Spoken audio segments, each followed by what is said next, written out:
In the beginning was the Word, and the Word was with God, and the Word was God. The Word is thought or imagination. God imagined the world into being and became that which he conceived.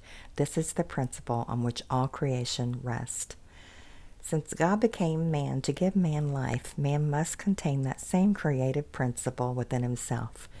The kingdom of heaven is within you. We have created our personal world through thought. If you are experiencing lack, limitation, illness, disharmony, or any other unwanted condition, you have either consciously or unconsciously brought these conditions into your experience. The majority of people do not realize that thought, belief, and imagination has created their individual worlds. There is no other cause for the conditions of your life. You may choose to disbelieve this, but whether you believe it or not, all that you behold in the outer world was conceived within your own consciousness prior to your experience of it.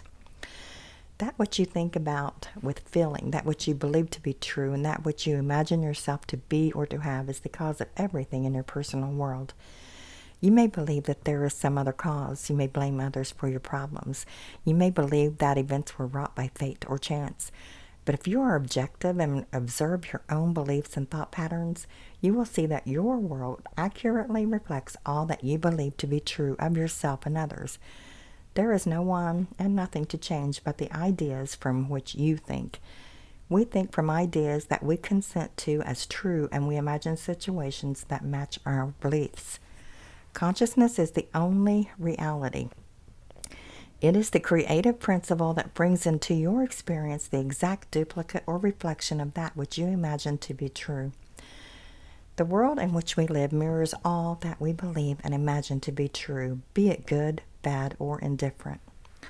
The sooner that man rids himself of the belief in a second cause, the sooner will he realize that nothing happens to him except that which originates in his own consciousness.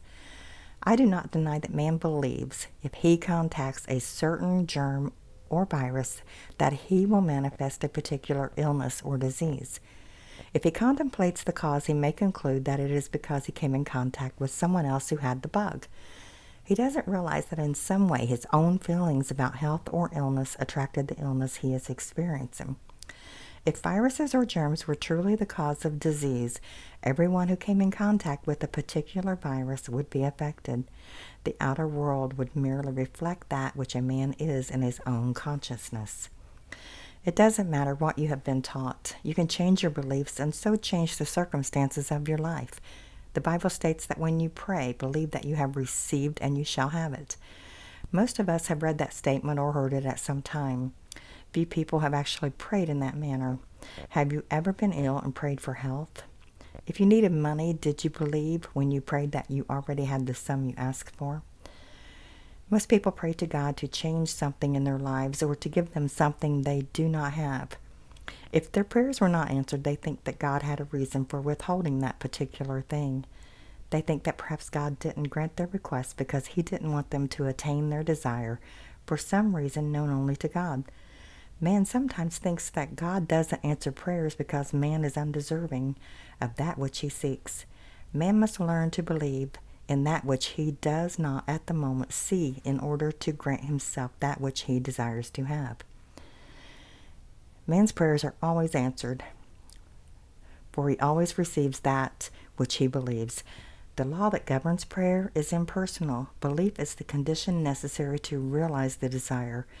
No amount of plea or ritual will bring about the fulfillment of your desires other than the belief that you are or have that which you want.